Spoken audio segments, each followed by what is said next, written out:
Definition of my lectures. Page 2, I have in my notes right here. The quiz has 20 questions and 11 of them derive from page 2. In other words, I want you to know those parts. You're probably, historically, probably as much as 25% of you will make your living with doors and windows, at least for the next little bit. Really good income. Very few people know how to do historic restoration, and very much worth your time. Province House, absolutely. McCaskill's, Paul Coles, RW Woodworking, all those folks are here on the island, and that's their bread and butter. So big opportunity there. So what is important about page 2 to me is that there's not a thingy that's broken. You don't have to mend the doohickey. You're talking like a professional. You know what you're saying. So I want to go through all those. And again, we're on page 2. And I'm going to take these apart as we go. So the first one is brick mold. That's this piece I'm touching.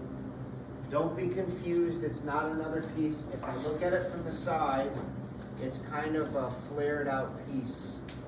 And what you can think of it is if I have a hole in my house and I'm going to fill it with a window, this brick mold keeps the window from going all the way through the hole.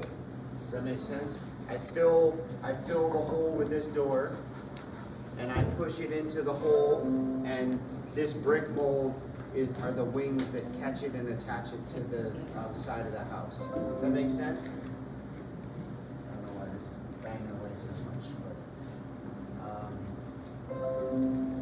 but so that's brick mold. Brick mold is what prevents it from going outside. Brick mold, so if this is my house, here's my siding. UC siding, brick mold window. Just so you know, it's only exterior, and it's the flared piece that attaches to the side of the house. Different but similar, this would be my brick mold. You can kind of think of it as exterior trim, but it's also structural. It also has that function, keeping it going through. The jamb, J-A-M-B, is kind of what you can say is the frame, the exterior frame of the window. And you're gonna kind of say the same thing on the next lecture, but say door. So the jamb are what frame in the door and window. Okay.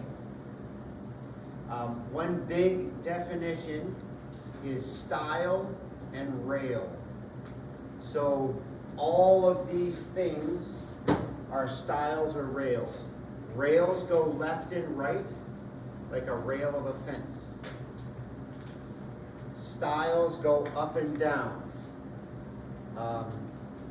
Rail, style. Rail, style. Style, rail. So a lot of them have a sub-definition, specifically where is it, and it's a rail. Or specifically where is it, and it's a style. S-T-I-L-E. I don't know how Harry Styles spells his name, but he's dreamy, and I wish I knew it because I get his name tattooed on. Simon smiled when, ignored me, and it's still a funny joke. A sash is the one piece. So this piece moving, that's a sash. That would be your bottom sash. That would be your top sash. Sash is the whole piece that fits into the window. Its own unique piece.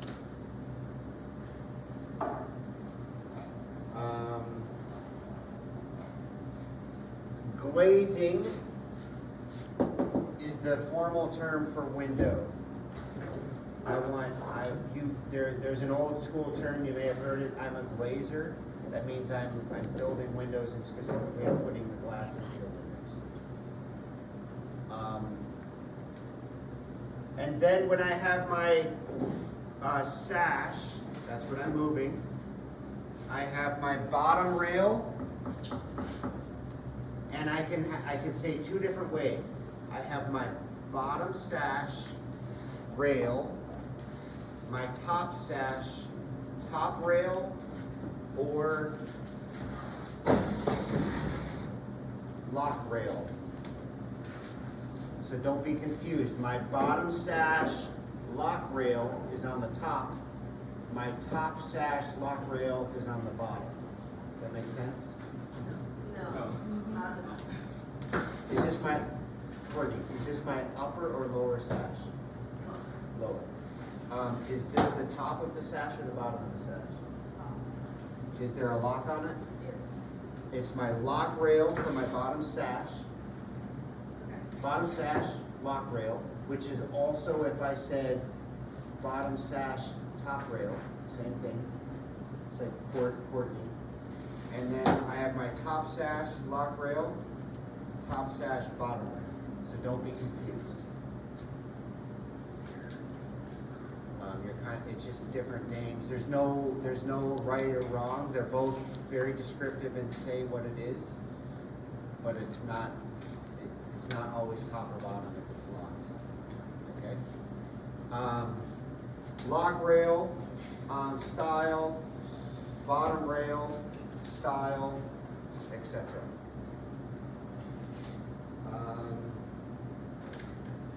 A couple different things here. Right here, you probably can't, you might not be able to see it, but right here is my sill, S-I-L-L.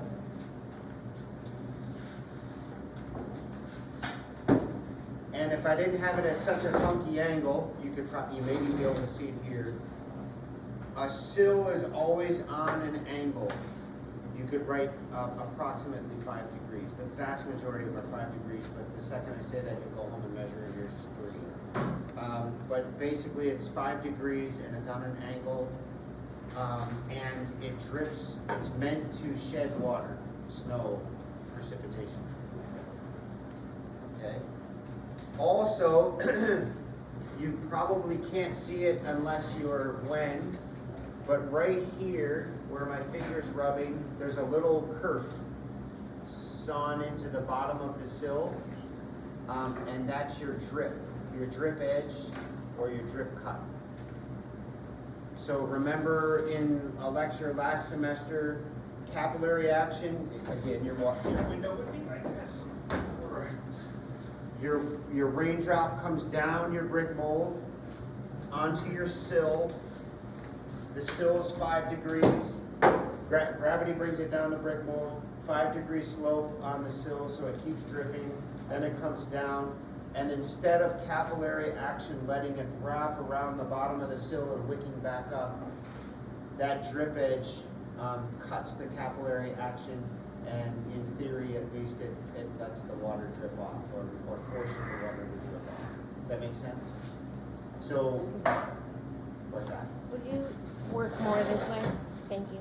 You probably can't see that at all in the video, but it's that line right there is a curved edge.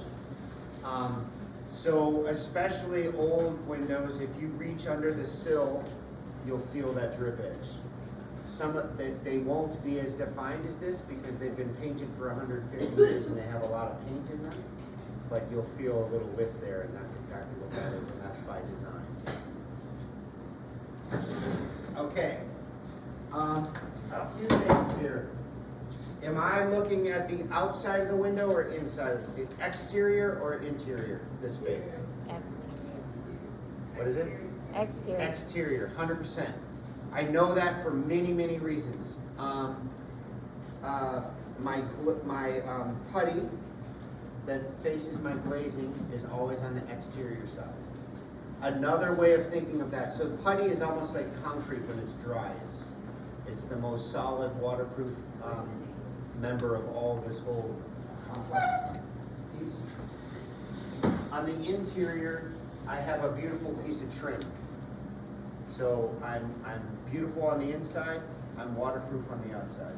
So you can almost always see that when you put them together. You definitely see that, and you definitely want to know.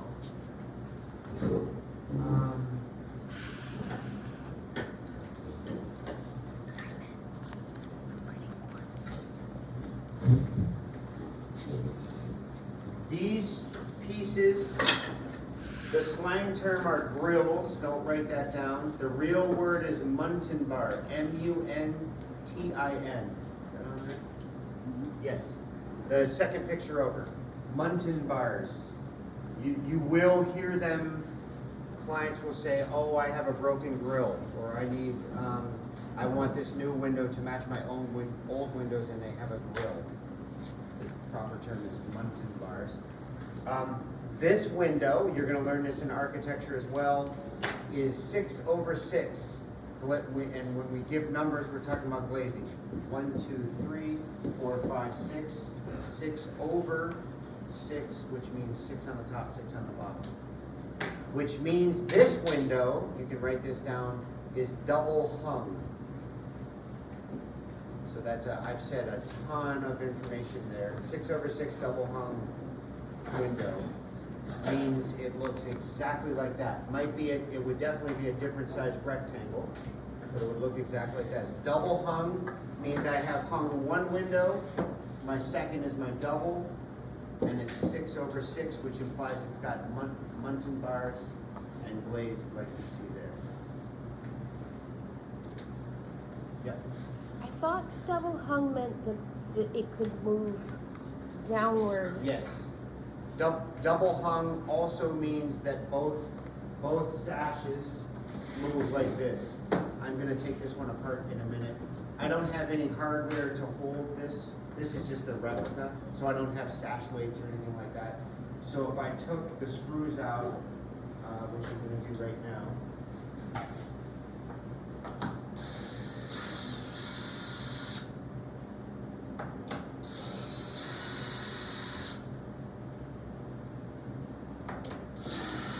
these filler strips are very common.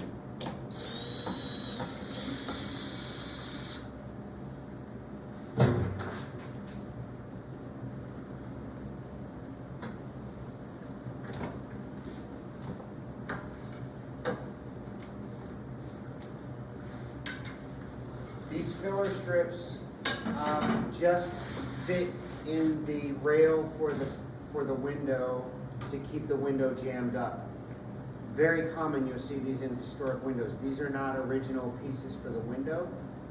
What happens is the rope of the sash cord, which is called the sash cord, has weights on the end of it, which there's a weight here and a weight here, and together they weigh the exact same amount as the sash.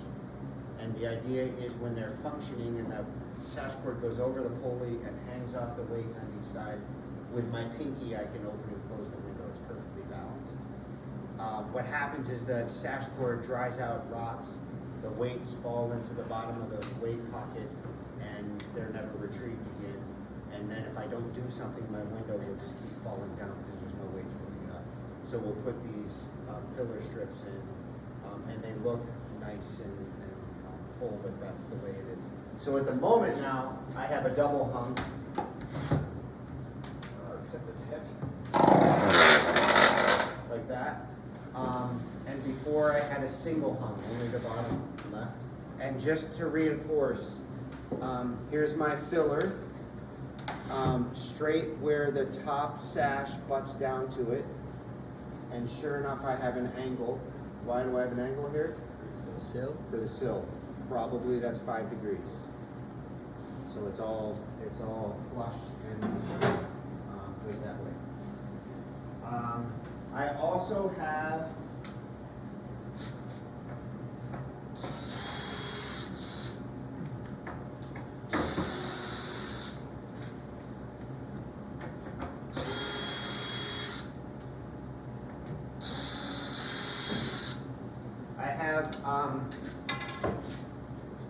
two pieces, two sashes.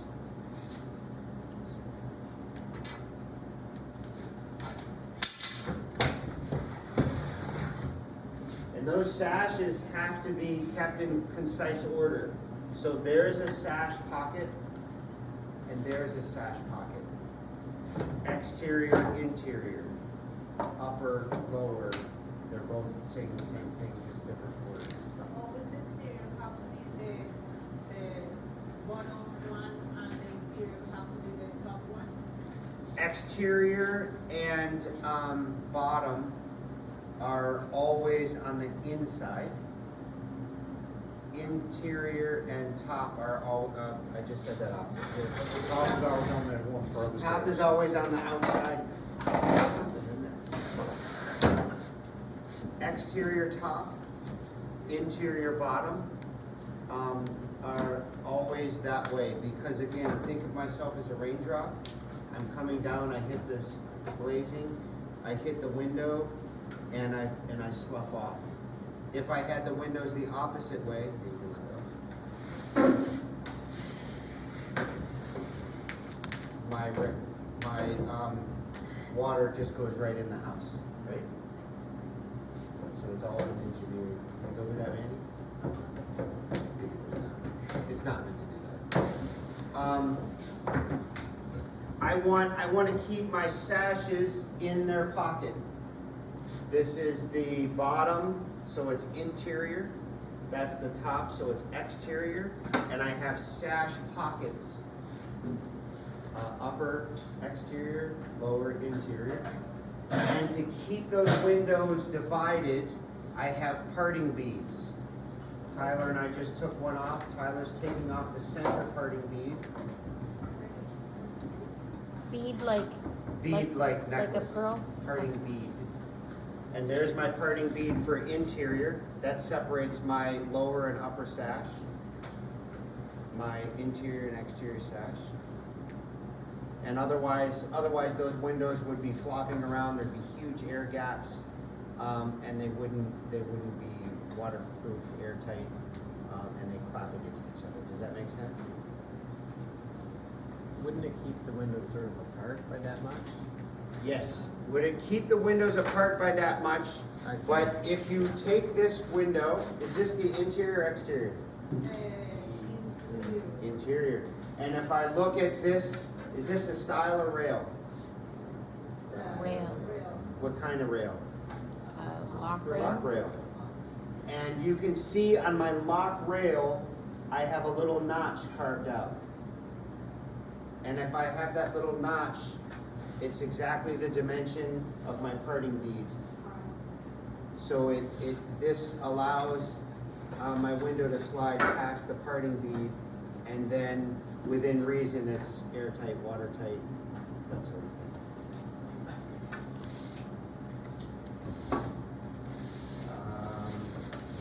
Muntin bars, back to Muntin bars for a minute. We have a couple different styles. Here's Muntin bars. I'll pass this around. They're fairly fragile, so be careful with them. The profile, the beautiful OG, that's interior. The square hole is exterior. What goes on that square hole? The putty. So this is called a putty bed. So interior trim, putty bed. So when you're making Muntin bars, within reason, they look exactly like that. And so say that is a rail, that goes here. Then I need a stile that goes here. And my stile fits together, mortise and tenon, like that. And then I have one main rail and 1, 2, 3, 4 intermediate stiles that all clip together to make it one piece. That make sense? What was the word you said? OG? OG is the name of the profile of that profile. That's the interior part, just from between my fingers. And that's That's OG. not the generic term. That's No, that's this a one is OG style. OGEE. is the name of that profile. If you It's- look in the rotor cases, Dan, I don't know if the names are on them or not, but usually the rotor case is all the names. Like if you buy a rotor kit, they have all the names of the actual Okay. profiles. Yeah. It's OGEE, it's pronounced OG, and it's just the name of that one profile. Could be Roundover, could be Cove, could be, there's an infinite number. And the flat part, It's called the putty bed. do we need to know what No, I don't think it's on that. Okay. Now tying into architectural design, which we're gonna learn here in the next week. These windows, so this one is 6/6, could be 9/9, could be 2/2, whatever it happens to be. This one's 6/6. But when it's more than 6, it's still called a double. Double hung. Double hung implies both sashes move. Ah, Single hung means one moves, double hung means they both move. Roman OG, double Roman OG, these are all- but these are all the same. When I profiles. am settling Prince Edward Island, I have tons of trees, but I don't have a lot of glass. Where am I gonna get my glass in 1750? You're probably gonna import it. Probably gonna import it on a boat from England, which is gonna cost more than my children. So I don't want big panes of glass. so you sell your children. Yeah, for $20. I don't want big panes of glass because big panes of glass are a huge liability and very, very expensive. Glass unfortunately breaks. So what do I have tons of? Lumber. I could do all this no problem. What do I have little of? Money and glass. So the smaller the panes I have, the better I am, because if this breaks, these don't break. So my replacement is cheaper and easier, and I can import small bits of glass. It's very expensive to import big pieces of glass. So yes, we probably all agree, this is very architecturally and aesthetically beautiful, but functionally, that's why we have that happen. Does that make sense?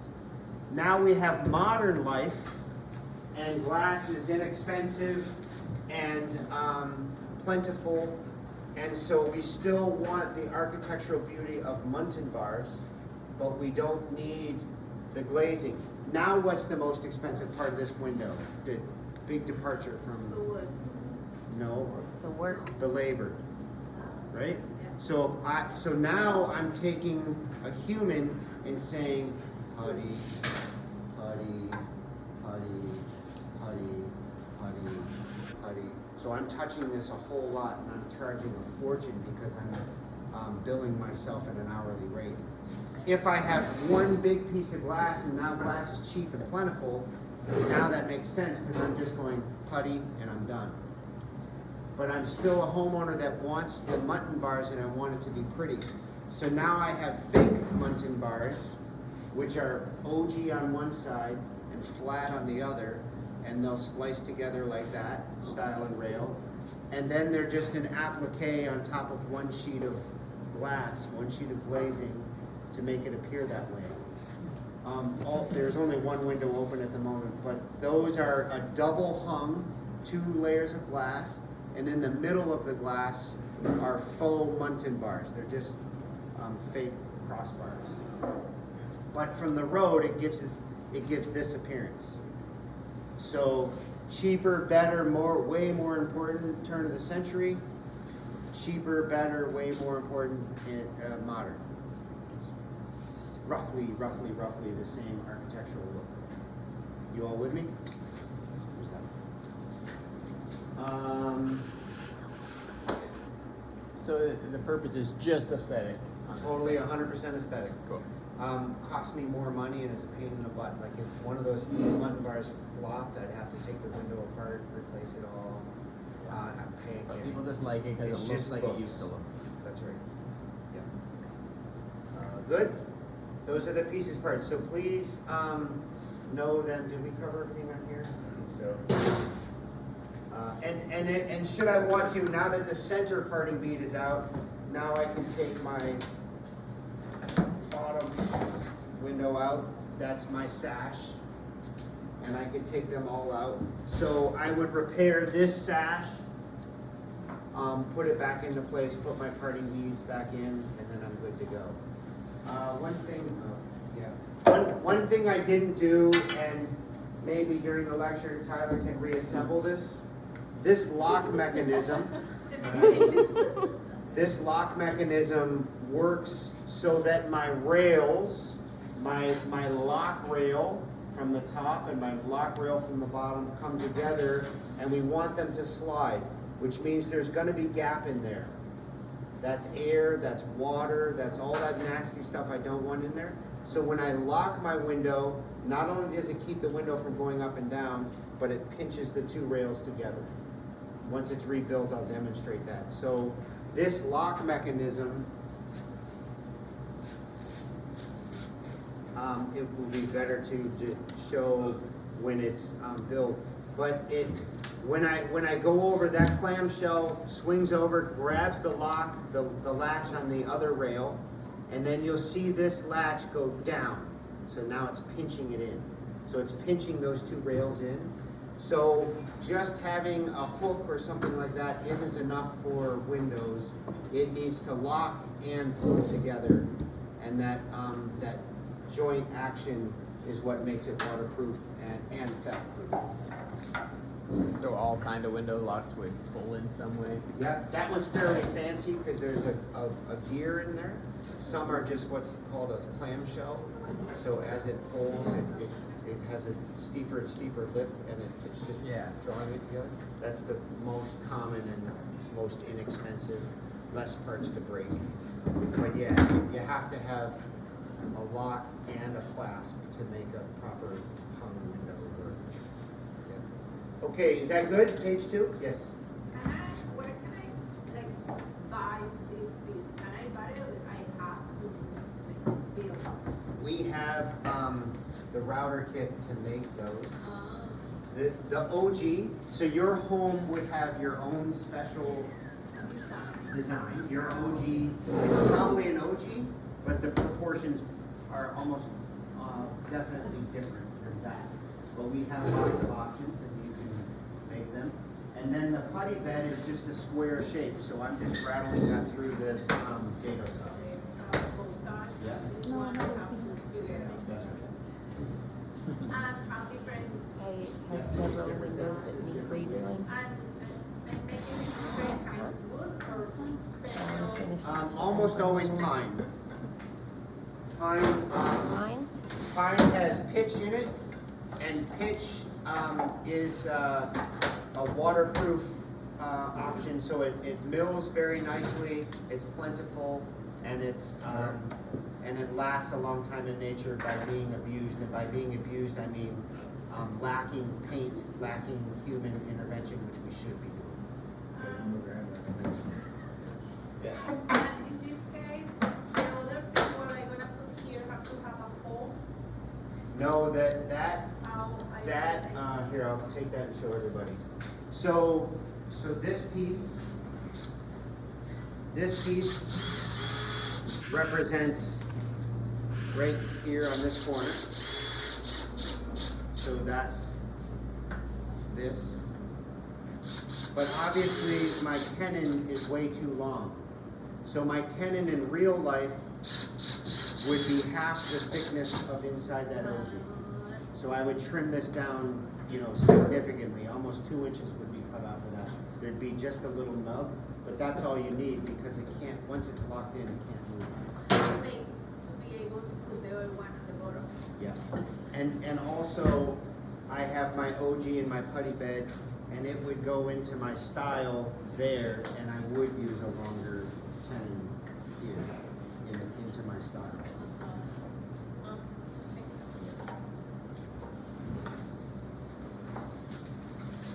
Okay, is that good to move on? Everybody okay with that? So I just want you to be very familiar with that. Just try to remember big picture is brick mold, and almost everything after that is a style or a rail. And what type of style, what type of rail. These are even styles and rails. They're specifically muntin bars, but they're also rails and styles. I wonder if you have an old it's a single glass, and you want to upgrade that window, but the whole window, just make it two glasses. Yeah, one You and wanna one. insulate it? Could you do it or? Like on page 3, see how they have 2 sandwich pieces of glass together? Is that what you mean? Yeah, but that is for the new windows, but what about if you go to a new house and then you want to keep the window, but do it with 2 pieces of, Yeah, you can. glass? You have to remake your putty bed. The thickness of the putty bed between my fingernails Yeah. is predetermined. There's 1 layer of glass, usually 3/8 of an inch thick, totally depends, and then the putty. So I couldn't do a double pane piece of glass on this because my putty bed's too short, but I can make new mutton bars so my putty bed is deeper, allowing for thicker glass. You know what I mean? Your other option is a storm window. We'll cover that. That would be your second pane glass. Yeah. Okay, page 3. Good to move on? Page 3, types of windows. So we have vinyl, or what we call PVC. Wood windows. So I talked to you about, I think, we did an applied research and we get a lot of momentum out of that from the success of that applied research. It is economical, proven economical to keep your old wooden windows and get them up to speed rather than tearing them out and putting in new vinyl. Several reasons. Windows are extraordinarily expensive. This window in vinyl would be probably $500 to $750 just for the piece. Then you need to tear the old window out, you need to put the new window in, you need to tie the siding to it. So you're talking $1,000 to $2,000 a window just to refurbish. So we already have a window, which is costing us $0. So now we need to bring this up to speed. One problem with it is what Venus already said, is that's a single piece of glass or glazing. And there's almost 0 R value. This is the worst insulation. But if I could put a double pane piece of glass, then I have more R value. Or I could put a storm window over the top of this whole thing, which acts as the double window. And wood has an R value of about 4. PVC has an R value of about 1. So on page 3, better R value in vinyl, better R value with wood than vinyl, and I already have a product in my house that's free. So it makes economic sense, and we have science to back that up. Just really quick, to bring you back, if you just hold the window at an angle like that. I'm pointing, can you come on the other side?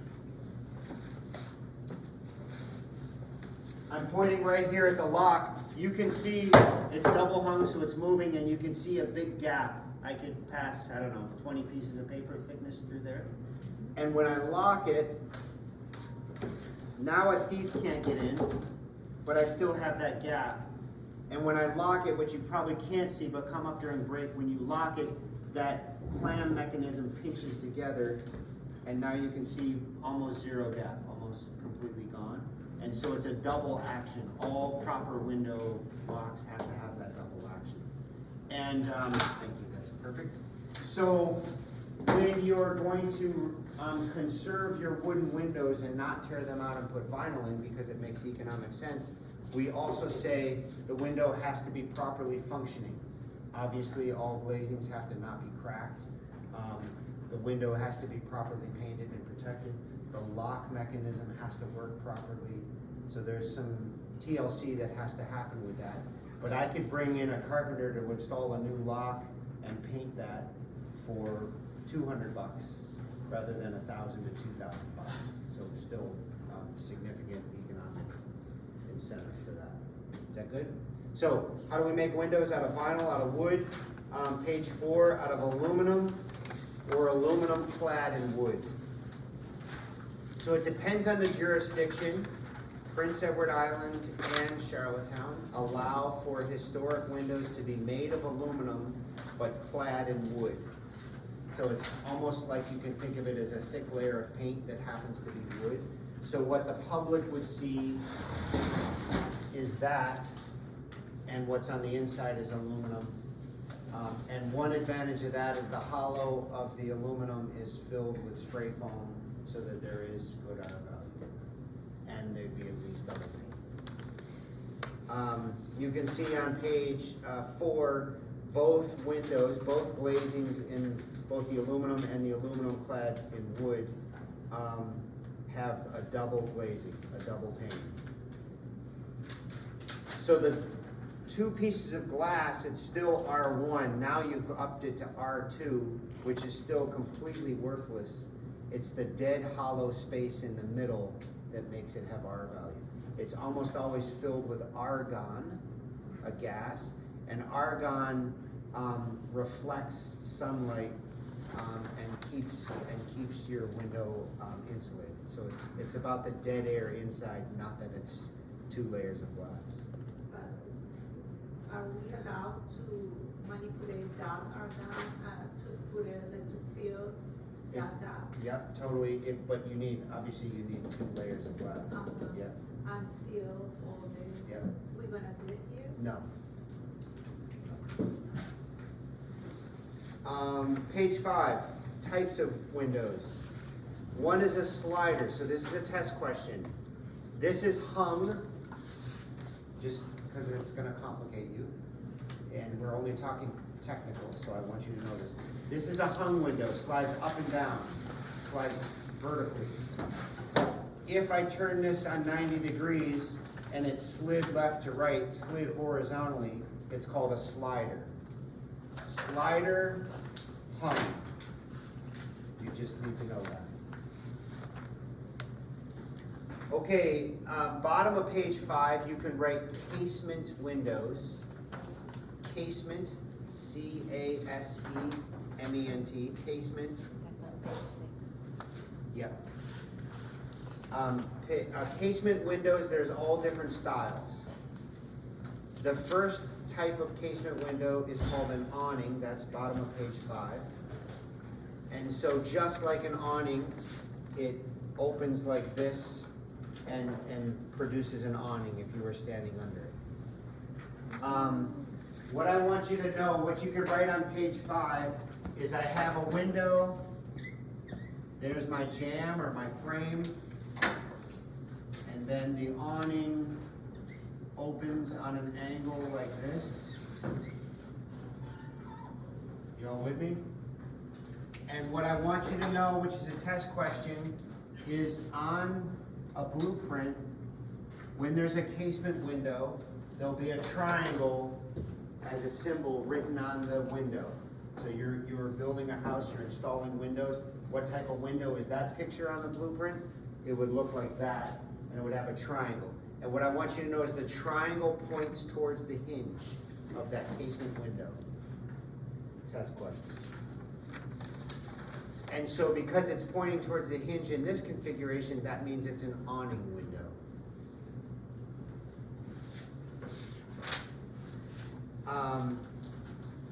On page 6, there's hinging to the left and hinging to the right. So my triangle would be pointing left or right. On the bottom, it's a hopper, so opposite of awning, it opens up like that.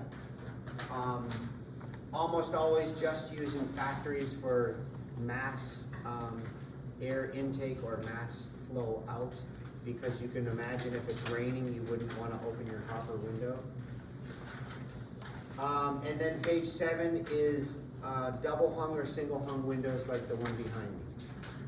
You can see that all of them, if you went back, you don't have to, if you went back through all those pictures, they all have locks and they're all double action. Casement is by far the best and most energy efficient window. Anybody know why?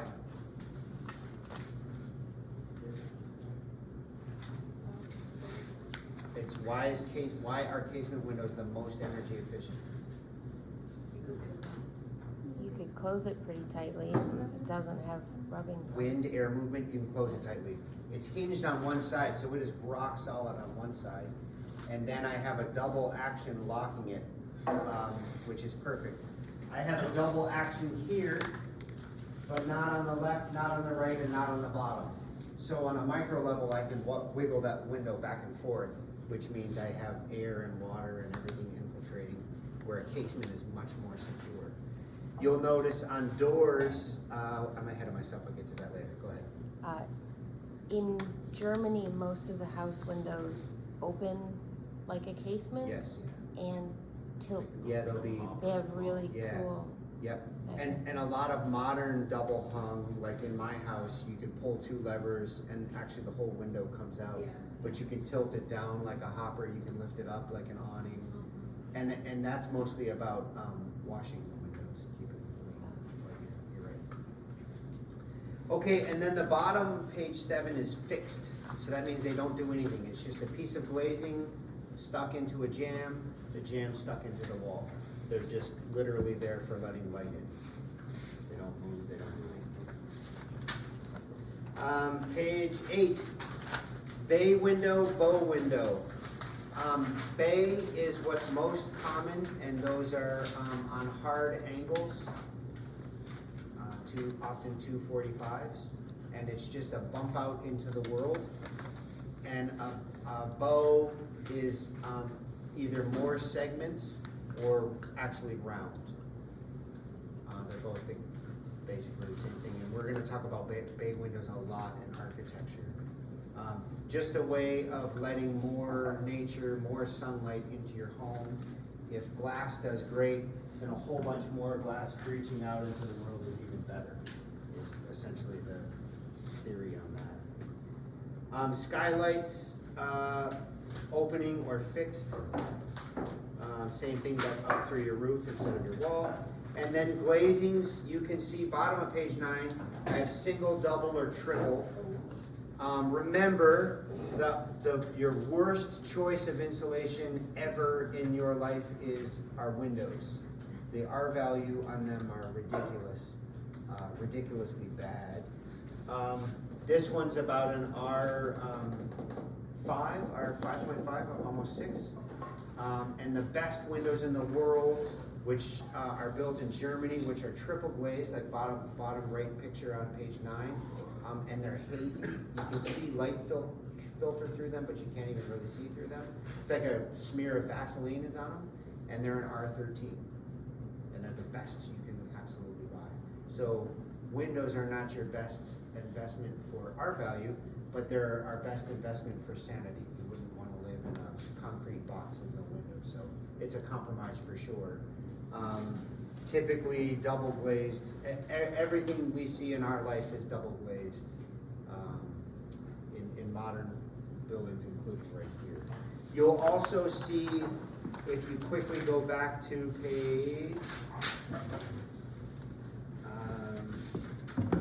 page 3, the vinyl window, the picture on the top, has 2 double glazed windows.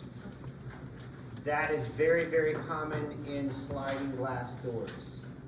What are sliding glass doors? They're enormous glazings, enormous pieces of glass, 7 feet by 4 feet doubled. And if that's the worst, if glass is the worst insulator in the world, the biggest sheet you can think of with double door is really bad. So they try to mitigate that by having 2 double panes. So it goes single, double, triple, but then you can add up your doubles and have kind of quadruple, but it's just 2 doubles stacked up. Does that make sense?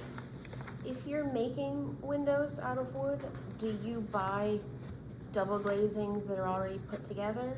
Yep, yep. So across from Princess Auto on University is a little beautiful brick building, brown brick building down the hill. That is an old pump house from 1881, I think. And we rebuilt all the doors and windows in that years ago as a class project. And from the road, they're exactly what it was originally. We put back all brand new doors and windows, but put them back exactly how they're built, except our putty bed was deeper and instead of a single glazing, we put a double glazing. So unless I told you that, you'd probably never know that your whole life, but it's way more R value. The door, the outer skin that you see on the door looks exactly like it did in 1881 when it was built. We have photographic proof. But inside is closed cell foam. So we kind of built a hollow door to mimic what was built there, and we filled it full of foam, again, giving it way more R value. So we kind of tricked the system by doing that. Did that answer your question? I forget.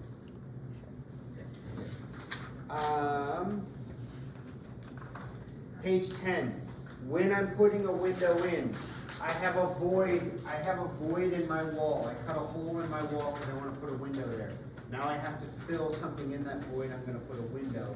That window is very heavy, full of glass, full of metal, whatever it happens to be, and I need to support it. Typically, we support it on quarter points, which is what they're showing you on page 10.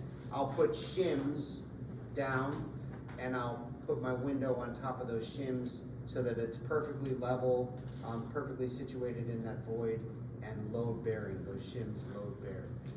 I'm using shims on quarter points. I'm using 4 pieces of wood to prop that window up exactly where I want it. I'm not using a thick slab of wood doing that. Anybody know why?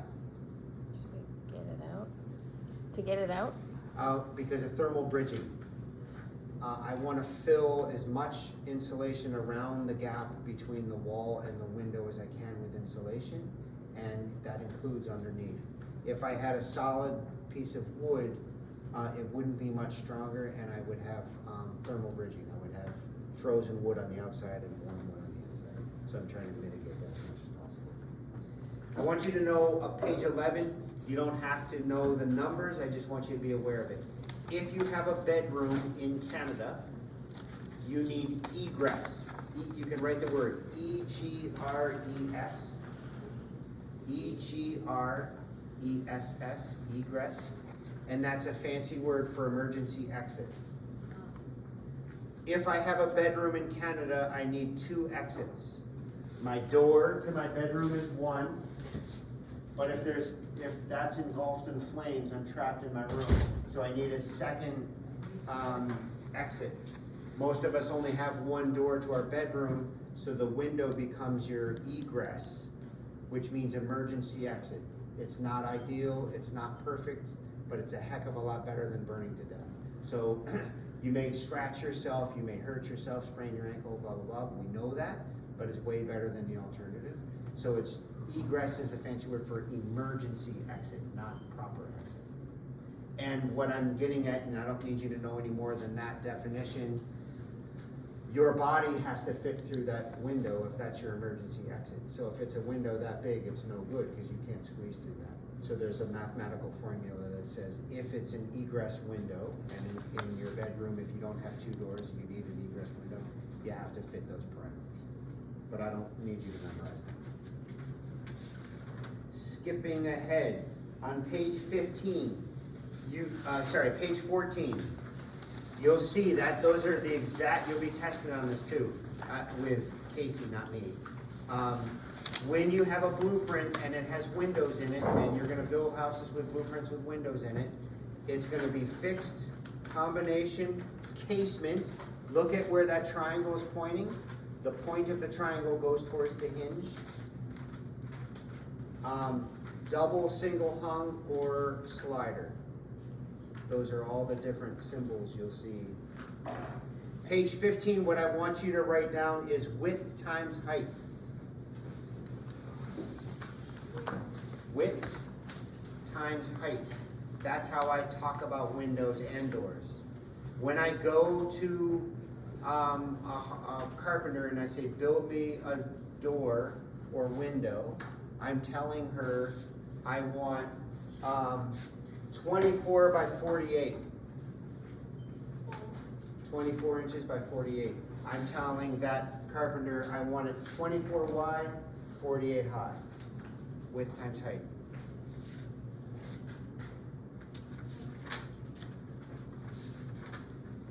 We get into commercial installations, so don't worry about that. Page 20. You can see there's the hole in my wall, there's the window that I put in, and I've deliberately left gap between the window and the wall. Why? 2 reasons. I want to square it up. I don't want my window crooked in my wall, so I want it plumb and square. And I want to leave that gap to fill with insulation. So it gives me wiggle room to move, and I want to fill it with insulation. And when I fill it with insulation, here's another test question. Don't overpack it with insulation. Just a gentle, loose fill. And another test question, if you're using spray foam, use low expansion. Colton, I'm sorry to pick on you, you smirked, so did you have an experience with that? See it happen a couple times. Put big gap fill in it, a little bit. People will get mallets and get insulation and pack it in as hard as they can, and what happens is, there's 0 R value in that, and then you're also pinching the window in, so often it won't even open and close because you put too much pressure on it. Is that your experience? Yeah.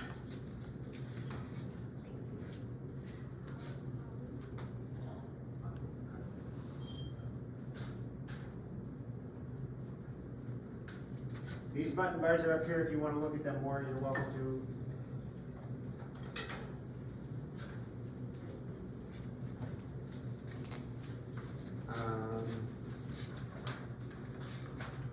We're gonna hang trim in a field exercise, so that's it for windows. Everybody good with that?